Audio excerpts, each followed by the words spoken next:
ক্ষমতাচ্যুত সাবেক প্রধানমন্ত্রী শেখ হাসিনার নির্বাচনী আসন গোপালগঞ্জ ৩ থেকে এবার নির্বাচন করার কথা জানিয়েছেন আলোচিত কন্টেন্ট ক্রিয়েটর হিরো আলম। তিনি জানিয়েছেন বগুড়া ৪ এবং ঢাকা ১৭ আসন ছাড়াও গোপালগঞ্জ ৩ আসন থেকেও নির্বাচনে প্রার্থী হতে চান তিনি। হিরো আলমের এমন ঘোষণার পর নেটিজেনরা প্রশ্ন তুলেছেন, শেখ হাসিনার নির্বাচনী আসন থেকে প্রার্থী হয়ে কি বার্তা দিতে চান হিরো আলম?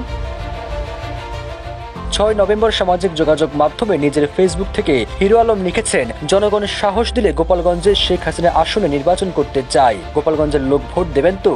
এমন প্রশ্ন রেখে তিনি গোপালগঞ্জের মানুষের সমর্থন চান।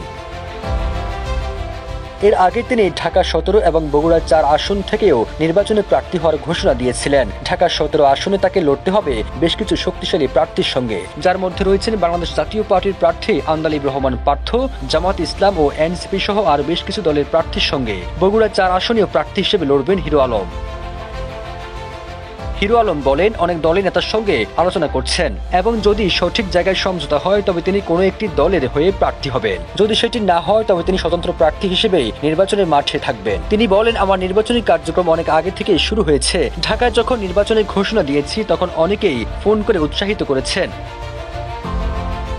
এর আগে ঢাকা ১৭ ও বগুড়া ৪ আসনের উপনির্বাচনেও প্রার্থী হয়েছিলেন হিরো আলম। তবে ঢাকা ১৭ আসনে নির্বাচনের দিন একটি কেন্দ্রে হামলার শিকার হয়েছিলেন তিনি। ওই নির্বাচনে তার শক্ত প্রতিদ্বন্দ্বী ছিলেন আওয়ামী লীগের প্রার্থী সাবেক তথ্য প্রতিমন্ত্রী মোহাম্মদ আলী আরাফাত।